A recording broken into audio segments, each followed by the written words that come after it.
اگر آپ کو میری یہ ویڈیو پسند آئے تو like, comment and share, subscribe کرنا مت بھولیے۔ السلام علیکم آڈینس، کیسے ہیں آپ لوگ؟ ایک بار پھر سے اردو ناولز اینڈ پوئٹری پر خوش آمدید۔ ہارون رشید ناول کی 4 ایپیسوڈ کے ساتھ میں ہوں آپ کے اپنے ہوسٹ، آپ کے اپنے channel Urdu novels and poetry پر۔ سنتے کانوں اور دیکھتی آنکھوں کو میرا پیار بھرا سلام۔ بڑھتے ہیں 4 ایپیسوڈ کی طرف۔ میرا دل کہتا ہے وہ میری بہن کو اپنے ساتھ لے جائیں گے، اس لیے کہ شیروان میری بہن سے شادی کرنے کا خواہش مند ہے۔ اگر میری بہن نے اس سے شادی نہ کی تو وہ یہی ارادہ رکھتا ہے کہ میری بہن کو قسطنطنیہ لے جائے گا اور وہاں نسی فورس کے حوالے کر کے اس سے انعام و اکرام کی توقع رکھے گا۔ بس اس وقت میری سب سے بڑی خواہش اور آرزو یہ ہے کہ شیروان کے قبضے میں رہتے ہوئے میری بہن کی عزت و عظمت محفوظ رہے۔ جہاں تک شیروان اور بفون سے متعلق محترم کریاسین ہمیں بتاتے رہے ہیں کہ دونوں جرائم پیشہ لوگ ہیں۔ کریاسین نے ایک موقع پر یہ بھی کہا تھا کہ جن لوگوں نے انہیں دشمنی ہوتی ہے انہیں وہ ایک آتش کدے میں تہہ خانے کے اندر رکھتے ہیں جو شہر کے اندر شمال میں ہے۔ میرا اندازہ ہے جب میری بہن شیروان سے شادی کرنے پر آمادہ نہیں ہو جاتی اس وقت تک شیروان شاید اسے آتش کدے میں بند رکھے گا، اس پر سختیاں کرے گا تاکہ وہ اس سے شادی کرنے پر آمادہ ہو جائے۔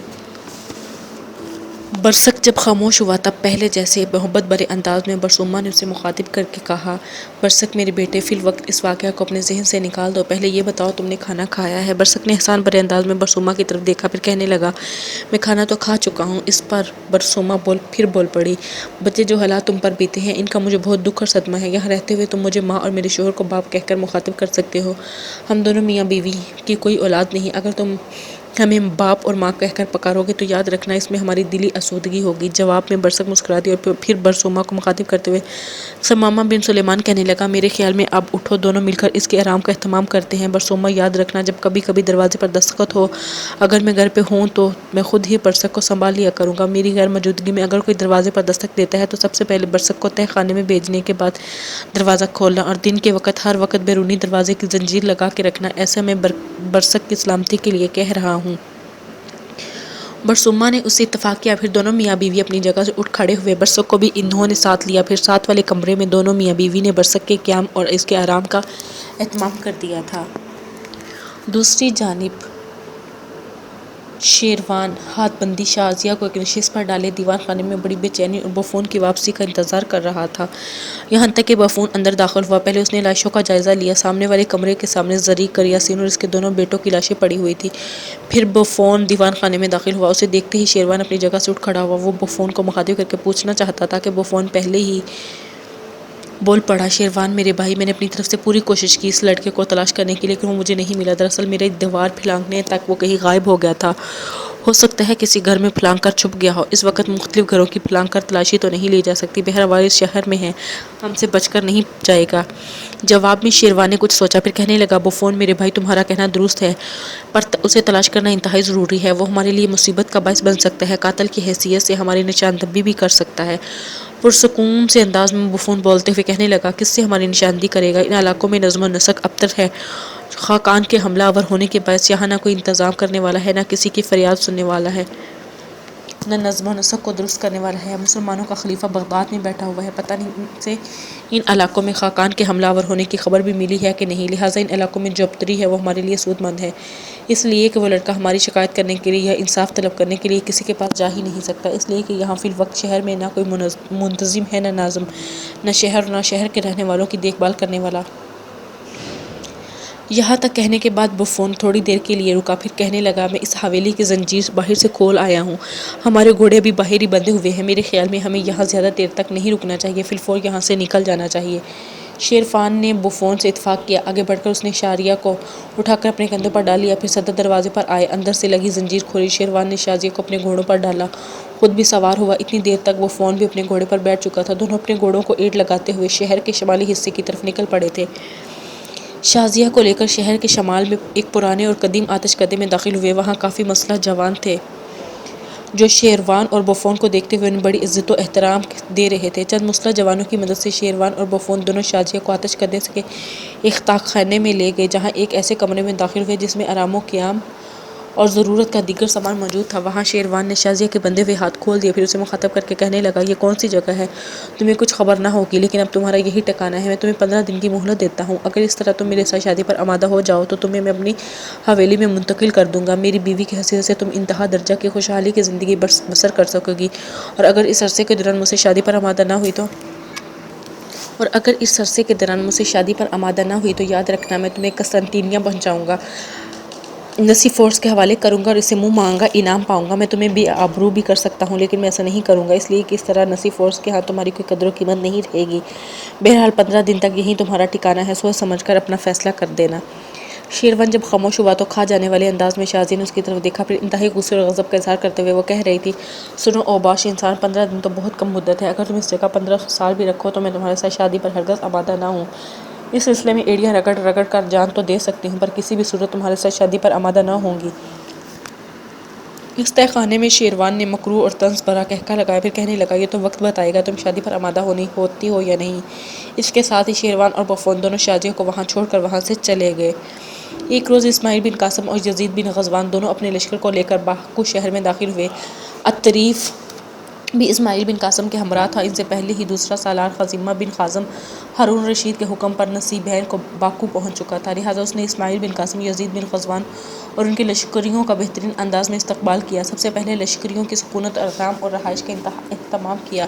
پھر اسماعیل بن قاسم، یزید بن غزوان، خزیمہ بن خازم اور چند دیگر چھوٹے سالار ایک جگہ جمع ہوئے۔ اس موقع پر اسماعیل بن قاسم نے خزیمہ بن خازم کو مخاطب کرتے ہوئے پوچھ لیا، ابن خازم، سب سے پہلے میں یہ جاننا پسند کروں گا کہ یہاں پہنچنے کے بعد تم نے کیا انتظامات اور اہتمام کیا؟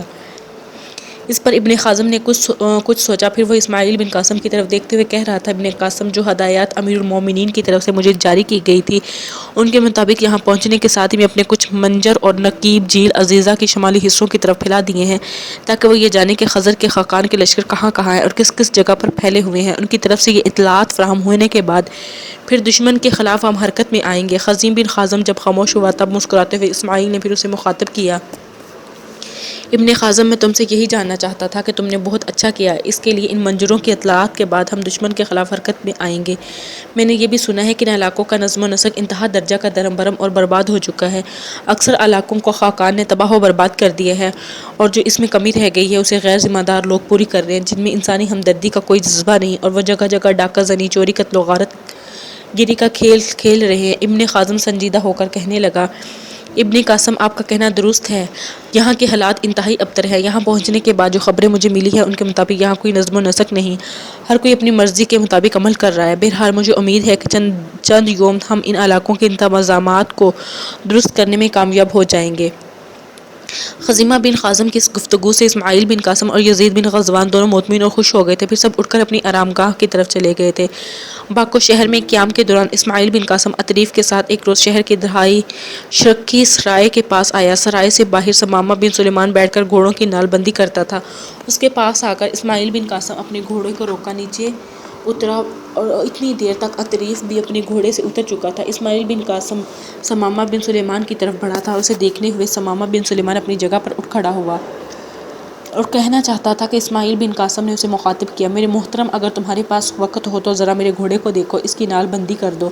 ابن قاسم کو دیکھ کر ثمامہ بن سلیمان تھوڑی دیر تک مسکراتا رہا، پھر انتہائی عقیدت بھرے انداز میں مخاطب کر کے کہنے لگا، اگر میں غلطی پر نہیں ہوں تو آپ باکو شہر میں داخل ہونے والے مسلمانوں کے اسیٰ کر کے سالار علی اسماعیل بن قاسم ہیں۔ اور یہ کہ یہاں تک کہتے کہتے پریشان کن انداز میں ثمامہ بن سلیمان کو رک جانا پڑا، اس لیے کہ اسے مخاطب کرتے ہوئے الطریف بول اٹھا، بڑا بول نہ بڑا بول۔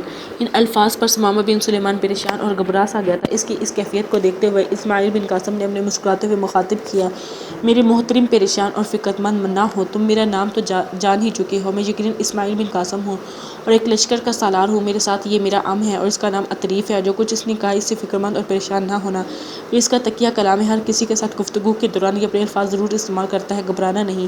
اسماعیل بن قاسم کے ان الفاظ سے ثمامہ بن سلیمان کو کسی قدر حوصلہ ہوا۔ اسماعیل کے گھوڑے کو پکڑ کر وہ اپنی دکان کے قریب لایا، پہلے گھوڑے کے چاروں پاؤں کا جائزہ لیا، پھر بڑے اہتمام اور پیار کے ساتھ اس نے گھوڑے کی نال بندی کر دی تھی۔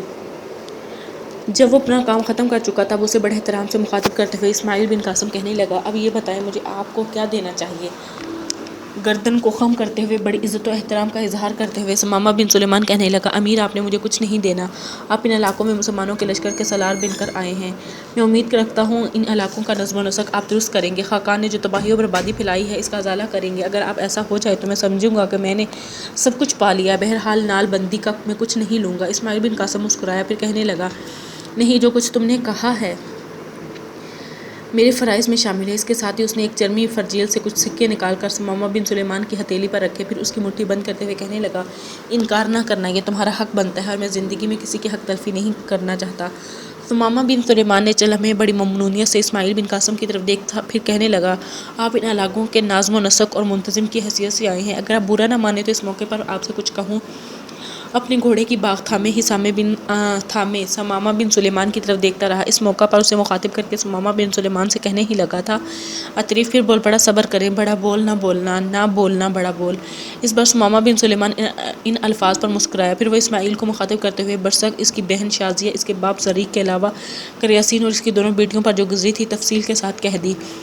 یہ سب کچھ جاننے کے بعد غصے اور دکھ میں اسماعیل بن قاسم کا رنگ سرخ ہو گیا تھا۔ عطریف کی حالت میں ان سے مختلف نہ تھی، کچھ دیر خاموشی رہی، پھر ثمامہ بن سلیمان کو مخاطب کرتے ہوئے اسماعیل بن قاسم کہنے لگا، آپ مجھے وقت بتا دیں کہ آپ دکان سے کب فارغ ہوتے ہیں، میں یہاں آ جاؤں گا، اس کے بعد آپ کے ساتھ چلوں گا۔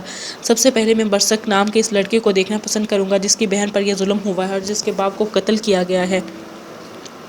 ان الفاظ پر ثمامہ بن سلیمان کی خوشی کی کوئی انتہا نہ تھی، بے پناہ مسرت کا اظہار کرتے ہوئے کہنے لگا، امیر وقت کے تعین کا تو سوال ہی نہیں اٹھتا، میں اس وقت فارغ ہوں، آپ میرے ساتھ میری حویلی میں اس لڑکے آپ کو ملاتا ہوں۔ اسماعیل بن قاسم ثمامہ سلیمان کی بات مان گیا، پھر اسماعیل اور عطریف دونوں ثمامہ بن سلیمان کے ساتھ اس کی طرف چل پڑے۔ اپنی حویلی کے سامنے ثمامہ بن سلیمان رک گیا، پھر اس کے رکنے کے بعد اسماعیل بن قاسم عطریف دونوں کو اپنے گھوڑوں سے اتر گئے، پھر آگے بڑھ کر ثمامہ نے اپنی حویلی کے دروازے پر دستک دی تھی۔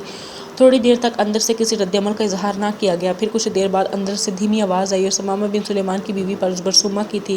وہ پوچھ رہی تھی، کون ہے؟ ثمامہ بن سلیمان نے دھیمے لہجے میں اسے مخاطب کیا، برسومہ دروازہ کھولو، میرے ساتھ 2 مہمان ہیں۔ دروازہ فوراً کھل گیا، سامنے برسومہ کھڑی تھی اور اس کی طرف اشارہ کرتے ہوئے ثمامہ سلیمان نے اسماعیل کی طرف دیکھا، کہنے لگا، امیر یہ میری بیوی برسومہ ہے۔ ساتھ ہی ثمامہ بن سلیمان نے اسماعیل بن قاسم عطریف کا بھی تعارف کروا دیا۔ پھر سب حویلی میں داخل ہوئے۔ صحن میں جاتے ہی ثمامہ بن سلیمان نے اسماعیل کی طرف دیکھتے ہوئے کہا کہ امیر میں آپ کے گھوڑوں کو استقبال میں باندھ دیتا ہوں، اس لیے کہ اسماعیل اس کی بات کاٹتے ہوئے فوراً بول پڑا، ابن سلمان اس کی ضرورت نہیں، گھوڑوں کو یہی کھڑا رہنے دو، میں زیادہ دیر تک نہیں رکوں گا، پہلے مجھے اس لڑکے سے ملاقات کروا جس کا نام برسک بتایا گیا ہے۔ اس موقع پر جواب طلب سے انداز میں ثمامہ بن سلیمان نے اپنی بیوی برسومہ کو طرف دیکھا، جس پر کہنے لگا، وہ تہ خیمے میں ہے۔ ثمامہ اسماعیل کی طرف دیکھتے ہوئے کہنے لگا، امیر آپ ساتھ آئیں، میں آپ کو دیوان خان میں بٹھانے کے بعد لے کے آتا ہوں۔ اس کے ساتھ ہی ثمامہ اسماعیل اور عطریف کو لے کر دیوان خانہ میں داخل ہوا، دونوں کو وہاں بٹھایا اور پھر وہ باہر نکل گیا۔ تھوڑی دیر بعد اس کمرے میں وہ برسک کے ساتھ داخل ہوا، ثمامہ کی بیوی برسومہ بھی ان دونوں کے ساتھ تھی۔ دیوان خان میں آنے کے بعد اسماعیل کو مخاطب کرتے ہوئے ثمامہ کہنے لگا، امیر یہ برسک ہے، اس کے متعلق میں آپ کو پہلے ہی بتا چکا، اس سے پہلے تفصیل بھی میں نے ان سے کہہ دی ہے۔ برسک کی حالت بری ہو رہی تھی، وہ رو دینے والا ہو رہا تھا۔ اسماعیل نے آگے بڑھ کر برسک کو اس کے ساتھ اپنے ساتھ لپٹا لیا، اس کے سر پر ہاتھ رکھا، اس نے ایسا کرنے سے برسک بیچارہ پھوٹ پھوٹ کر رونے لگا۔ اپنے ساتھ لپٹائے اسماعیل کچھ دیر تک اسے تسلیاں دیتا رہا، پھر نشست پر بیٹھا برسک کو بھی اس نے اپنے ساتھ بٹھا لیا۔ اس موقع پر برسک اچانک اپنی نشست سے اٹھا، فرش پر اسماعیل کے اس نے پاؤں پکڑ لیے، پھر التجا بھرے لہجے میں وہ اسماعیل کو مخاطب کرتے ہوئے کہنے لگا، امیر میں آپ کا انتہا درجہ کا شکر گزار ہوں، میری بہن کو ان ظالموں کے چنگل سے بچا لیجیے۔ برسک ایسا کرنے پر اسماعیل تڑپ سا گیا تھا اور اسے اٹھا کر اپنے قریب نشست پر بٹھایا، پھر بڑی محبت سے اسے مخاطب کر کے کہنے لگا، برسک تمہیں ایسے رویے کے اظہار کی ضرورت نہیں، تمہارے متعلق ثمامہ نے مجھے تفصیل بتا دی تھی، میں تمہاری مدد کے لیے یہاں آیا ہوں۔ ثمامہ مجھے بتا رہا تھا کہ اس نے تم پر یہ بھی انکشاف کیا ہے کہ یہ شیروان اور بفون دونوں پیشہ ور اور بادشاہ اور شہر کے شمال میں جو آتش کدہ ہے اسے اپنے مسکن کے طور پر بھی استعمال کرتے ہیں۔ دیکھو جہاں تک تمہارے باپ کا تعلق ہے تو ثمامہ نے مجھے بتایا کہ اسے بھیڑیوں نے قتل کر دیا ہے، بلکہ تمہارے میزبان کریاسین اور اس کی دونوں بیٹیوں کو بھی ہلاک کر دیا ہے۔ اب کریاسین کی حویلی ویران پڑی ہوئی ہے۔ ان علاقوں میں ایسے حالات اس لیے رونما ہوتے ہیں کہ خضر کا خاقان جو اچانک ان علاقوں پر حملہ آور ہوا، تباہی و بربادی کا کھیل کھیلا اور یہاں کے انتظامات کو اس نے درہم برہم کر کے رکھ دیا۔ مجھے امید ہے کہ بہت جلد یہاں کے انتظامات پہلے کی طرح کام کرنا شروع کر دیں گے، پھر کسی پر میرے خداوند نے چاہا تو ظلم نہیں ہوگا۔ یہاں تک کہنے کے بعد اسماعیل بن قاسم تھوڑی دیر کے لیے رکا اس کے بعد اپنا سلسلہ کلام جاری رکھتے ہوئے کہہ رہا تھا، برسک تم نے جب تک میں نہ کہوں جب تک یہاں تک سماما کے ہاں ہی قیام کرنا، باہر نکلنا۔ وہ لوگ جنہوں نے یہ خونی کھیل کھیلا ہے وہ یقیناً تمہیں تلاش کرتے پھر رہے ہوں گے۔ میں بہت جلد ان پر گرفت کروں گا، اور گرفت بھی ایسی کروں گا کہ وہ میرے خداوند نے چاہا تو بچ نہیں پائیں گے۔ میں تمہیں صرف تسلی دینے کے لیے آیا تھا، اور میں آج ہی ان کے اوباشوں کے خلاف حرکت میں آؤں گا اور کوشش کروں گا کہ ہر صورت میں ان کی گرفت سے تمہاری بہن کو بازیاب کرایا جائے۔ اس کے ساتھ ہی اسماعیل بن قاسم اپنی جگہ پر اٹھ کھڑا ہوا، عطریف بھی کھڑا ہو گیا۔ اس موقع پر ثمامہ بن سلیمان نے اسماعیل کی طرف دیکھتے ہوئے کہنا شروع کیا، امیر، کیا ایسا ممکن نہیں کہ آج آپ کھانا ہمارے ساتھ کھائیں؟ اسماعیل نے آگے بڑھ کر اس کا شانہ تھپتھپایا، پھر کہنے لگا، میرے بزرگ، کبھی موقع بنا اور خداوند نے چاہا تو یہاں آپ کے ساتھ کھانا ضرور کھاؤں گا۔ آپ کے سلوک، آپ کے رویے، آپ کے اطوار نے مجھے بے حد متاثر کیا ہے۔ آپ نے جس لڑکے کو اپنے ہاں پناہ دی ہے تو میں یہ سمجھتا ہوں بہت بڑی نیکی کی ہے۔ بہرحال مطمئن رہے، میں برسک کی بہن شازیہ کے لیے آج ہی کچھ نہ کچھ کروں گا۔ آپ مجھے اجازت دیں، میں رخصت ہوتا ہوں۔ اس کے ساتھ ہی اسماعیل اور عطریف دیوان خانے سے نکلے۔ ثمامہ بن سلیمان ان کے ساتھ تھا، پھر مڑ کر اپنی بیوی کو مخاطب کرتے ہوئے کہنے لگا، برسما، دروازوں کو اندر سے زنجیر لگا دو، میں دکان پہ جاؤں گا۔ پھر تینوں باہر نکلے۔ ثمامہ بھی اپنی دکان کی طرف چلا گیا، جبکہ اسماعیل اور عطریف دونوں مستقر کا رخ کر رہے تھے۔ شیروان اور بفون دونوں اوباش باکو شہر کے شمالی آتش کدے میں داخل ہوئے، جس کے اندر ایک تہہ خانے میں انہوں نے شازیہ کو رکھا ہوا تھا۔ بہت سے مسلح جوان اس وقت آتش کدے میں موجود تھے، وہ بھی ان دونوں کے گرد جمع ہو گئے۔ اس موقع پر شیروان نے کسی قدر فکر مندی کا اظہار کرتے ہوئے ان مسلح جوانوں کو مخاطب کر کے کہنا شروع کر دیا، میرے عزیزو، حالات کس قدر شدت اختیار کرنے لگے ہیں۔ مسلمانوں کا ایک سالار اسماعیل بن قاسم بڑے لشکر کے ساتھ یہاں پہنچ چکا ہے۔ اس کے ساتھ اس کا ایک نائب خزیمہ بن خازم بھی ہے۔ ساتھ ہی مسلمانوں کے خلیفہ کی طرح ایک شخص یزید بن فرید کو آرمینیا کے سارے علاقوں کا حاکم مقرر کیا ہے، وہ بھی یہاں پہنچ چکا ہے۔ میرے خیال میں یہ لوگ حرکت میں آئیں گے۔ خضر کے خاقان کے لشکر جو مختلف جگہوں پر پھیلے ہوئے ہیں، ان سے ٹکرائیں گے اور ان سرزمینوں کو ان کے پاک کرنے کی کوشش کریں گے۔ دیکھو، شازیہ کا بھائی بھاگ چکا ہے اس شہر میں۔ اس شہر میں اس نے کہیں نہ کہیں تو پناہ لی ہوگی۔ جہاں اس نے پناہ لی ہوگی، ان کی مدد سے وہ اپنی بہن کو بھی تلاش کرنے کی کوشش کرے گا۔ ہو سکتا ہے اس کا رابطہ ایسے لوگوں سے ہو جائے جن کو یہ معلوم ہے کہ میرا اور بفون کا اس آتش کدے میں اکثر و بیشتر آنا جانا ہوتا ہے۔ ہمارے یہاں آنے کی وجہ سے اس کے آتش کدے پر بھی شک کیا جا سکتا ہے کہ زریق، کریاسین، ناہیہ اور نیاز کو قتل کرنے کے بعد ہم نے شازیہ کو یہاں ہی رکھا ہوا ہے۔ اس شک کی بنا پر شازیہ کا بھائی خود یا جن کے ہاں اس نے پناہ لے رکھی ہے، وہ لوگ مسلمانوں کے سالار اسماعیل بن قاسم کے پاس گئے اور اس سے مدد طلب کی، تو یاد رکھنا وہ شخص بری طرح ہمارے خلاف حرکت میں آئے گا۔ اس سے متعلق میں نے سن رکھا ہے، وہ بڑا سخت قسم کا سالار ہے، اور ہارون رشید نے اسے اپنے سب سے کڑا تیر اور بہترین سالار سمجھ کر آرمینیا کی طرف روانہ کیا ہے۔ اگر اس نے آتش کدے سے شازیہ کو بازیاب کر لیا تو پھر یاد رکھنا ہماری کم بختی کی ابتدا ہو جائے گی، اور کسی بھی صورت سے وہ ہمیں زندہ نہیں چھوڑے گا۔ یہاں تک کہنے کے بعد شیروان رکا، پھر وہ مسلح جوانوں کو مخاطب کرتے ہوئے کہہ رہا تھا، ان حالات میں بفون کے ساتھ مشورہ کرنے کے بعد جو میں نے فیصلہ کیا ہے وہ کچھ یوں ہے کہ آج جو ہی سورج غروب ہوتا ہے تم لوگ اپنے چند ساتھیوں کو تیار کرنا جو اپنے آپ کو خوب مسلح کر کے شازیہ کو یہاں سے نکال لیں اور اپنے کسی قابل اعتماد ساتھی کے گھر میں اسے منتقل کر دیں گے۔ آپس میں صلاح مشورہ کرنا، تم میں سے جس کا مکان یا حویلی زیادہ محفوظ ہو وہاں شازیہ کو رکھا جائے، اور پھر مجھے اطلاع دی جائے کہ یہاں اسے کہاں رکھا گیا ہے۔ جو آدمی شازیہ پر مقرر کیے جائے انہیں خاص طور پر تنبیہ کی جائے کہ شازیہ کی حیثیت ابھی تک ہمارے ہاں معزز مہمان کی سی ہے، اس کی نہ صرف عزت و آبرو محفوظ رہنی چاہیے بلکہ یہ خود بھی تحفظ میں رہنی چاہیے، اس سے ہم بہت فوائد اٹھائیں گے۔ دیکھو، اول تو میں نے اسے پیشکش کی ہوئی ہے وہ مجھ سے شادی کر لے، اگر کر لیتی ہے تو میری دیرینہ آرزو ہے جو پوری ہو جائے گی، اگر یہ شادی نہیں کرتی تو اسے ہم قسطنطنیہ بھجوائیں گے اور وہاں سے اس کے بدلے میں خاصی بڑی رقم حاصل کریں گے۔ بہرحال آخری فیصلہ یہ ہے کہ آج سورج غروب ہونے کے بعد جب تاریکی پھیل جائے تم لوگ شازیہ کو یہاں سے کسی محفوظ حویلی میں منتقل کرنے کے بعد مجھے اطلاع دینا کہ اسے کہاں منتقل کیا گیا ہے۔ اس کے ساتھ ہی شیروان اور بفون دونوں جانے کے لیے جب مڑے تو اچانک شیروان اور پھر اپنے ساتھیوں کو مخاطب کرتے ہوئے کہنے لگا، میں اور بفون دونوں چند دنوں کے لیے روپوش ہو جائیں گے۔ جو ہی مجھے اطلاع ملے گی کہ شازیہ کو کہاں اور کس جگہ حفاظت کے ساتھ رکھا گیا ہے، میں اور بفون اس وقت تک زیر زمین چلے جائیں گے جب تک کہ مسلمانوں کا یہ سالار اپنے لشکر کے ساتھ یہاں سے آگے کچھ نہیں کر جاتا اور ہم سب یہاں تک محفوظ نہیں ہو جاتے۔ اس کے ساتھ ہی شیروان اور بفون دونوں وہاں سے چلے گئے ہیں۔ عشاء کی نماز کے بعد اسماعیل بن قاسم، عطریف اور خزیمہ بن خازم تینوں باکو شہر کے شمالی آتش کدے میں داخل ہوئے۔ ان کے ساتھ کافی مسلح جوان تھے. آتش کدے کے چاروں طرف بھی مسلح جوان کھڑے کر دیے گئے تھے. اس وقت آتش کدے پر جس قدر شیروان اور بفون کے آدمی تھے، ان سب کو اسماعیل بن قاسم کے کہنے پر ایک جگہ جمع کر دیا گیا. پھر خزیمہ بن قاسم کی طرف دیکھتے ہوئے اسماعیل کہنے لگا: ابن قاسم میرے بھائی، مجھے بتایا گیا ہے اس آتش کدے کے تہخانے بھی ہیں جو یہاں جوان کھڑے ہیں، ان میں سے ایک کو ساتھ لے لو. اپنے کچھ مسلح جوانوں کو ساتھ لے کے جاؤ اور سارے تہخانوں کا جائزہ لو. اگر یہ لوگ تہخانے سے متعلق نہیں بتاتے تو پھر ان میں کوئی نہ کوئی دوسرا علاج شروع کروں گا. ہمیں ہر صورت شازیہ کو برآمد کرنا ہے. اس پر خزیمہ بن قاسم فوراً حرکت میں آیا. چند مسلح جوانوں کے ساتھ شیروان کے ایک آدمی کو بھی ساتھ لیا. شیروان کے ایک آدمی نے بڑی شرافت کا مظاہرہ کیا، سارے تہخانے دکھائے، لیکن وہاں شازیہ نہ ملی. خزیمہ بن قاسم وہ ناکام واپس آیا اور اداس سے لہجے میں اسماعیل کو مخاطب کر کے کہنے لگا: ابن قاسم، میں ان کے ایک نیک آدمی کی مدد سے سارے تہخانے دیکھ چکا ہوں، یہاں کوئی لڑکی نہیں ہے. اسماعیل پہلے کی نسبت سے زیادہ سنجیدہ ہو گیا تھا. کچھ دیر سوچتا رہا، پھر اپنے چند مسلح جوانوں کو اس نے حکم دیا کہ آتش کدے کے سارے لوگوں کو ایک قطار میں کھڑا کر دیا جائے.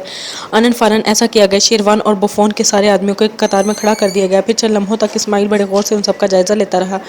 اس کے بعد انہوں نے مخاطب کر کے کہنے لگا: کیا تم میں سے کوئی بتائے گا وہ جس لڑکے کا نام؟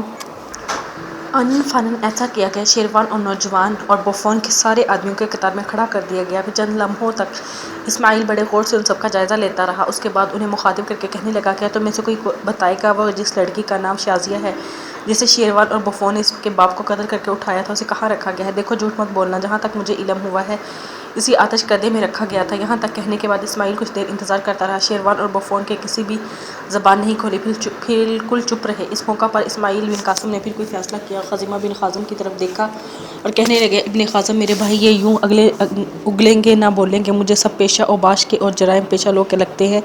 ان کے ساتھ بھی معاملہ کرنے کے لیے ہمیں اپنا رویہ بدلنا ہوگا. یہ پہلے ہی ایک قطار میں کھڑے ہیں. تم ان کے دائیں جانب ہو، اپنی تلوار بے نیام دائیں جانب سے ان کے سر کاٹنے شروع کر دو. ان میں سے بچے گا وہی جو یہ بتائے گا: شازیہ نام کی لڑکی اس وقت کہاں ہے؟ اسماعیل بن قاسم کے ان الفاظ نے ان سب کو بوکھلا کے رکھ دیا. سب سرسوں تھے اور عجیب سے انداز میں ایک دوسرے کی طرف دیکھنے لگے. اس موقع پر جب ایک جھٹکے کے ساتھ خزیمہ بن قاسم نے اپنی بھاری چمکتی ہوئی تلوار بے نیام کی اور کتاب میں سب سے پہلے آدمی کی طرف بڑھا، تب وہ پہلا آدمی ایک دم بول پڑا: مجھے قتل نہ کیجیے، میں ہوں، وہ لڑکی کہاں ہے؟ اسماعیل بن قاسم کے چہرے پر مسکراہٹ نمودار ہوئی. اسے مخاطب کر کے کہنے لگا: مجھے عقل مند اور سیانے لگتے ہو، اپنی جان بچا گئے، ورنہ سب سے پہلے تمہاری ہی گردن اڑنی تھی. اب تم ایک طرف ہٹ کے کھڑے ہو جاؤ. اسماعیل نے پھر دوسرے لوگوں کو مخاطب کیا: تم میں سے ایسا کون سا شخص اس خود تیار ہوتا ہے جو ہمیں شیرون اور بفون کی گاہوں تک لے جائے؟ نہیں لے کے جائے گا تو تم سب کی گردنیں کٹیں گی. اس پر ایک اور شخص شیرون اور بفون کی رہائش گاہ تک رہنمائی کرنے کے لیے تیار ہو گیا.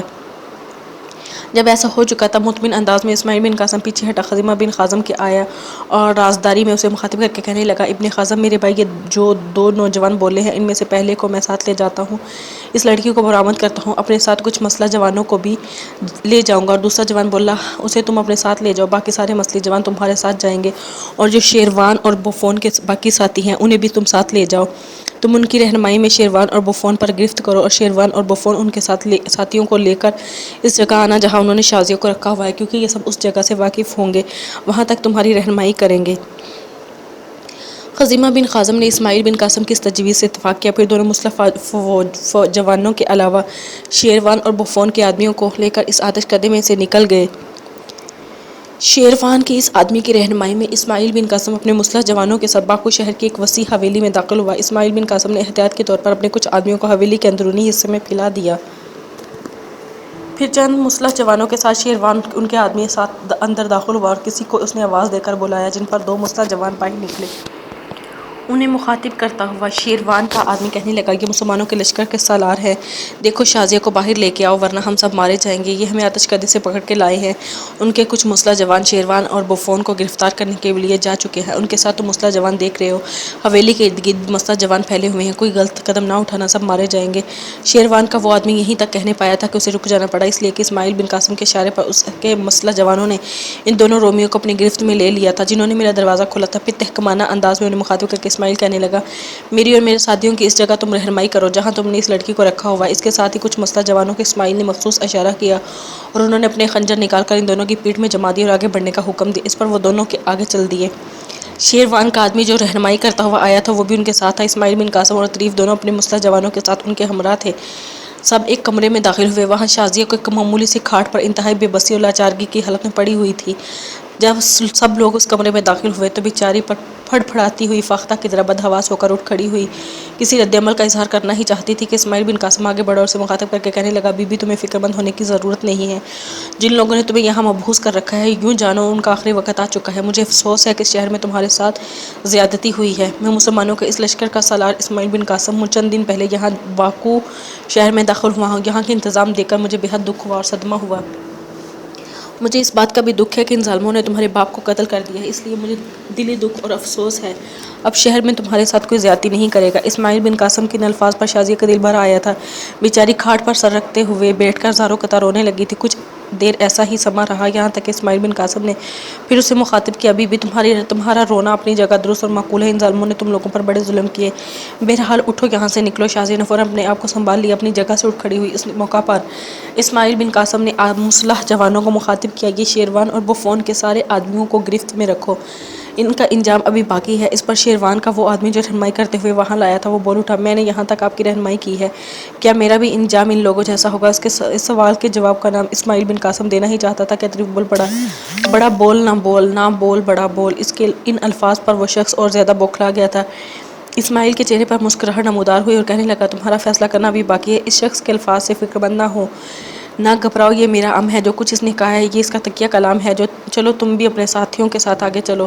جب اسماعیل کے سارے مسلح جوان انہیں ہانکتے ہوئے باہر نکلنے لگے تب شازیہ اسماعیل کے پیچھے آ رہی تھی۔ کچھ سوچتے ہوئے اس کے پہلو میں آئی اور اسے مخاطب کر کے کہنے لگی، میرے محترم، آپ نے اپنا نام اسماعیل بن قاسم بتایا ہے، آپ مسلمانوں کے لشکر کے سالار ہیں، کیا میں آپ کو ابن قاسم کہہ کے مخاطب کر سکتی ہوں؟ اسماعیل کے چہرے پر مسکراہٹ نمودار ہوئی، یقیناً تم مجھے ابن قاسم کہہ سکتی ہو، جب میں ابن قاسم ہوں تو تمہیں مجھے اسی نام سے مخاطب کرنا چاہیے۔ شازیہ کے لبوں پر سکون اور تبسم نمودار ہوا، پھر وہ ایک تجسس بھرے انداز میں کہنے لگی، میرے باپ کو تو ان ظالموں نے قتل کر دیا ہے، میرے بھائی کا کچھ پتہ چلا؟ اسماعیل بن قاسم نے پھر ہمدردی بھرے انداز میں شازیہ کو مخاطب کیا، تمہیں فکر مند ہونے کی ضرورت نہیں، تمہارا بھائی زندہ ہے، محفوظ ہے، اس وقت یوں جانو کہ وہ میری حفاظت میں ہے، یہاں سے تمہیں تمہارے بھائی سے ملانے کے لیے لے کر جاؤں گا۔ شازیہ نے اس موقع پر ممنونیت اور شکر گزاری سے بھری ہوئی نگاہ اسماعیل بن قاسم پر ڈالی، پھر چپ چاپ اس کے ساتھ چلنے لگی۔ سب حویلی کے سکونتی حصے سے نکل کر باہر آئے۔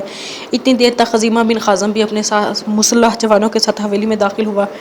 جب وہ اسماعیل کے قریب آیا تو اسماعیل نے ابن قاسم اور شازیہ کا تعارف کروایا۔ اس موقع پر خزیمہ نے شازیہ کو مخاطب کیا، میری بہن، تیرے ساتھ ان لوگوں نے جو زیادتی کی ہے اس کے لیے ہم معذرت خواہ ہیں۔ خزیمہ بن قاسم جب خاموش ہوا تب اسماعیل بن قاسم نے اسے مخاطب کیا، میرے بھائی، پہلے یہ بتاؤ شیروان اور بفون کا کیا ہوا؟ انہیں گرفتار کیا گیا؟ دکھ بھرے انداز میں خزیمہ بن قاسم کہنے لگا، نہیں امیر، وہ گرفتار نہیں ہو سکے، میرے خیال میں انہیں پہلے پتہ چل گیا تھا کہ ہم ان کے خلاف حرکت میں آ چکے ہیں، اس لیے اپنی جانیں بچانے کے لیے اپنے کچھ مسلح جوانوں کے ساتھ بھاگ چکے ہیں۔ اسماعیل بن قاسم نے کچھ سوچا پھر کہنے لگا، کہاں تک بھاگیں گے؟ ایک نہ ایک روز ہماری گرفت میں آئیں گے اور انہیں ان کے مظالم کے سارے گناہوں کی سزا ضرور ملے گی۔ اب ایسا کرو، یہ شیروان اور بفون کے جتنے آدمی ہیں انہیں ایک طرف کھڑا کرو۔ اپنے چند مسلح جوانوں کے ساتھ خزیمہ بن قاسم نے شیروان اور بفون کے سارے آدمیوں کو صحن میں ایک طرف کھڑا کر لیا۔ لمحہ بھر کے لیے اسماعیل بن قاسم کی گردن جھکی رہی۔ اس موقع پر بڑے تفکر بھرے انداز میں شازیہ، خزیمہ بن قاسم اور دوسرے لوگ دیکھ رہے تھے۔ پھر انہوں نے دیکھا کہ رات کی تاریکی میں چھوٹی چھوٹی مشعلوں کی روشنیوں میں اسماعیل بن قاسم کا چہرہ غضبناک ہو گیا تھا، آنکھیں قہر برسانے لگی تھیں۔ پھر خزیمہ بن قاسم کی طرف دیکھتے ہوئے کہنے لگا، ابن قاسم، اپنے مسلح جوانوں کے ساتھ آگے بڑھو، ان سب کا خاتمہ کر دو، یہ جرائم پیشہ لوگ ہیں، اوباش میں ہیں، انہیں زندہ رکھا گیا تو شہر کے اندر پھر شیروان اور بفون کی مدد کرتے ہوئے جرائم ہی پھیلائیں گے، ایسے لوگوں سے بہتری کی کوئی امید نہیں کی جا سکتی۔ اسماعیل بن قاسم کا حکم یہ سن کر اپنے چند مسلح جوانوں کے ساتھ ابن قاسم آگے بڑھا اور ان سب کا خاتمہ کر دیا۔ پھر اسماعیل بن قاسم کے حکم پر وہیں کھڑا کھود کر ان سب کو وہاں دبا کے رکھ دیا گیا۔ جب یہ کارروائی مکمل ہو گئی تب اسماعیل بن قاسم نے خزیمہ بن قاسم کی طرف دیکھا اور کہنے لگا، ابن قاسم، میرے بھائی، سارے ساتھیوں کو لے کر مستلق کی طرف چلے جاؤ اور اطریف اس بے بس اور مظلوم لڑکی کو اس کے بھائی سے ملاتے رہو۔ خزیمہ جواب میں اپنے ساتھیوں کو لے کر مستقیر کی طرف چلا گیا۔ جب اسماعیل بن قاسم اطریف دونوں شازیہ کو لے کر ثمامہ بن سلیمان کے گھر کی طرف رو لیے تھے، اسماعیل بن قاسم نے اطریف کو اپنے پیچھے اپنے گھوڑوں پر بٹھا لیا تھا، جبکہ اطریف کے گھوڑے پر شازیہ کو بٹھا لیا گیا تھا۔ ثمامہ بن سلیمان کی حویلی کے باہر آ کر اسماعیل اور اطریف دونوں اتر گئے اور انہیں دیکھتے ہوئے شازیہ کو بھی اپنے گھوڑوں سے اتر گئی۔ پھر آگے بڑھ کر وہ اسماعیل نے دروازے پر دستک دی۔ تھوڑی دیر پر اندر سے کسی کی دھیمی سی آواز سنائی دی، کون ہے؟ اسماعیل اپنے منہ دروازے کے قریب لے گیا اور سرگوشی کے انداز میں کہنے لگا، ابن سلیمان، دروازہ کھولو، میں اسماعیل بن قاسم ہوں۔ دروازہ پھر کھل گیا، تینوں اندر داخل ہوئے۔ ایک گھوڑے کی باگھ اسماعیل نے دوسرے کی اطریف پکڑ رکھی تھی، ان کے پیچھے پیچھے شازیہ بھی حویلی میں داخل ہوئی۔ اسماعیل نے ثمامہ بن سلیمان کو مخاطب کیا، ابن سلیمان، ہم دونوں کے گھوڑوں کو یہیں رہنے دو، ہم زیادہ دیر یہاں رکیں گے نہیں، یہ ہمارے ساتھ شازیہ ہے، برسک کی بہن، ذرا برسک کو دیوان خانے میں لاؤ۔ اس کے ساتھ ہی ثمامہ بن سلیمان وہاں سے ہٹ گیا تھا۔ اسماعیل اور عطریف دونوں شازیہ کو لے کر دیوان خانے میں داخل ہو وہاں نشستوں میں بیٹھ گئے۔ کچھ زیادہ دیر نہ گزری تھی کہ دیوان خانے میں ثمامہ بن سلیمان اور برسومہ کے ساتھ برسخ داخل ہوا۔ اسے دیکھتے ہی شازیہ اپنی جگہ پر اٹھ کھڑی ہوئی، دونوں بہن بھائیوں بھاگے اور ایک دوسرے سے لپٹ کر زاروں قطع رونے لگے۔ اس موقع پر برسومہ نے آگے بڑھ کر دونوں کو رہتا کرنا چاہا، لیکن ہاتھ کے اشارے سے اسماعیل نے روک دیا اور کہنے لگا، خالہ رک جاؤ، دونوں بہن بھائی کو گلے مل کر پہلے خوب رونے دو تاکہ ان کا دکھ اور غم ہلکا ہو جائے۔